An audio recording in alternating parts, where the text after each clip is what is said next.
A 10-year-old girl threatened her mum with a pair of shears, and the Met police officer tasered her twice. Good morning and welcome to another day here on planet Earth. This is your Merry Gardener, medium latte extra hot, episode 106. We're going to dive into this story right now. Okay, here we go. Met officer tasered girl, 10 years old, twice over garden shears threat, hearing told. 10-year-old girl who threatened her mother with garden shears was tasered twice by a Met police officer. A misconduct hearing was told. PC Jonathan Broadhead fired his taser at the girl twice within approximately 8 seconds of entering her home in southwest London on the 21st of January. He is accused of using force, which is not necessary and reasonable.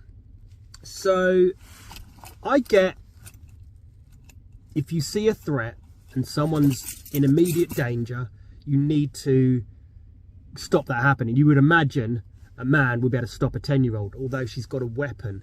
And he's got the tools on him to stop this happening. You think a taser is going to be a safe option. I don't know what the rules are regarding children and tasering. Are you not allowed to taser children? I don't know. If a child is a psychopath and is like lost the plot and is trying to kill the mother, you would think it would be reasonable to do that. But you thought you'd be able to have your baton maybe and whack that shears out of her hand very easily as a man on a 10-year-old. But it all depends on what the rules are, I guess. So he's accused of using force which was not necessary, reasonable and proportionate against the girl. If the complaint is upheld, the incident would amount to gross misconduct. On Monday, the hearing was told the girl was clutching the garden shears when PC Broadhead discharged the taser and had not listened to his commands. So she didn't listen to the commands to drop them. That makes sense. Drop them or I'll taser you. The girl, referred to as a child at the hearing, had grown angry with her mother. Miss A, her mother, had confiscated her mobile because of safeguarding concerns about her online activity, the hearing was told. Come on. This is extreme. You have to have some serious mental problems if you are attacking your mum with garden shears over your mobile phone. Boom. This is a spoiled kid right there. Giving evidence, Miss A said she feared the girl's behaviour may have been affected by consuming cannabis edibles. How has she got hold of cannabis edibles at the age of 10?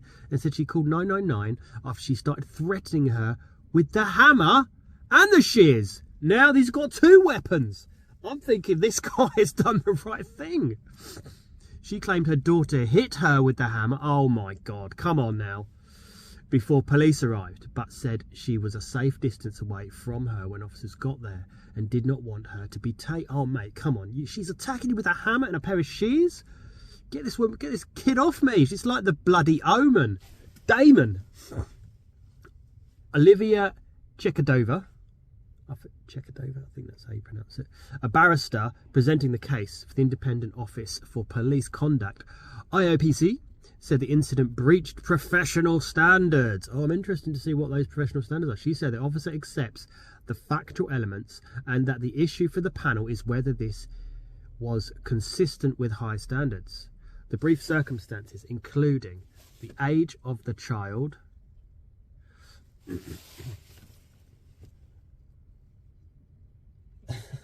can you give me, I'll come and wait there. Bear with me. Where are you parked? I'll come over and have a chat in a minute if you're I'm just recording a YouTube video. Very Christmassy, yes. I'll see you in a minute. I'll come and have a chat with you in the van. That's a good friend, Graham. That was weird. The brief circumstances, including the age of the child, were relayed over the airwaves to PC Broadhead and his colleague, PC Stephen Morgan, before they arrived. Ms. Chekadova added, she said the incident was captured on the officer's body-worn camera, and in the footage, Miss A was presenting as calm. Okay. Miss Tudor said, Child A is seen some way from the door further along the hallway and appears to pick something up. Now understood to be the shears from the floor. She added the officer instructed her to put them down, which she did not do. Clear instruction. Don't put them down. You've got a weapon that could potentially be dangerous.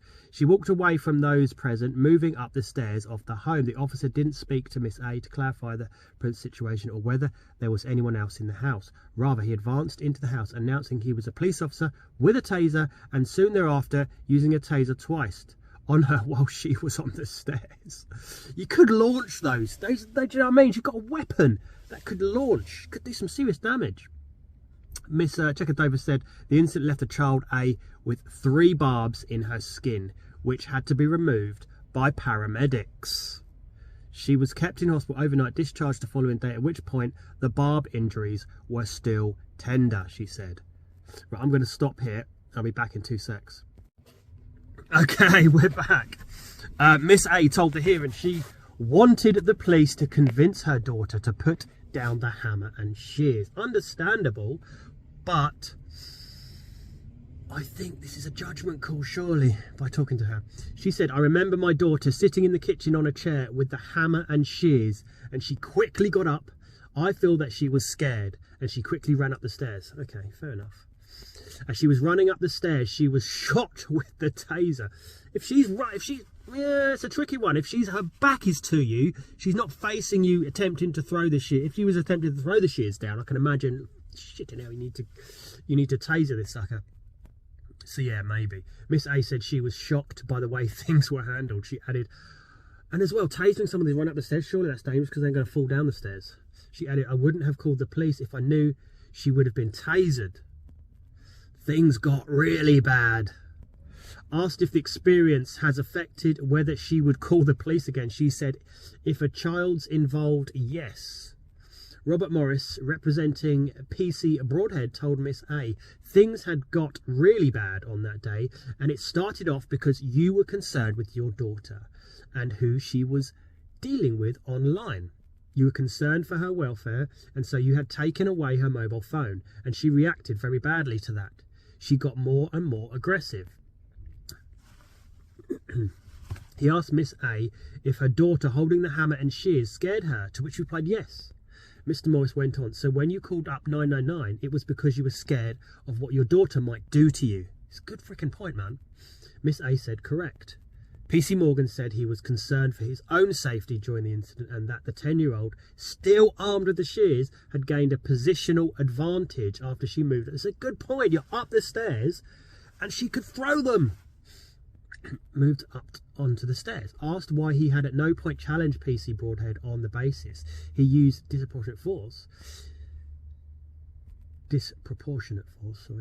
He said his colleagues' actions had brought the high-risk situation to a safe hold. This is true. The hearing continues. Damn! That is fascinating. So, I have got a sniffly nose, and I do apologise. I am a bit sniffly and runny. I'm a bit sniffly and runny. What do you think about that? Would, being a policeman, from the policeman's perspective, if the kid's got shears, you know she's already attacked the mum with the hammer, she's running up the stairs, she's at an advantage where she could chuck this shears down and do some serious damage to someone. You just want to immobilise that person. Bam! Although, my mate Graham, I just chatted to there, he made a good point. Surely an adult male would be able to disarm a child, you think relatively easy. He's also got a baton. I think they've got batons. They still got batons this day and age, I don't know. To just whack those shears out of her hand. But then again, that's going to cause that. Is that going to cause more damage than some barbs from the taser? My thoughts are, I think if you're going to give a policeman a taser, you've got to let him use it. Like, surely that's a safe way of disarming a human being, child or not. If a child is dangerous and she's got a weapon in her hand, I think that sounds reasonable. You know, and if you don't want him to use the taser for certain people, that needs to be made very clear. At the same time, he's got a taser. Don't give them tasers if you don't want them to use them. It's my thoughts anyway. Okay, comment below. What do you think? I want you to smash the like button. Subscribe. Smash the notification bell, because the notification bell is very important, because that will give you a notification when I upload a video, so you don't miss a damn thing. Anyway, guys, have a good day. See you tomorrow. It's super freezing today. Wrap up warm. Get those thermals on.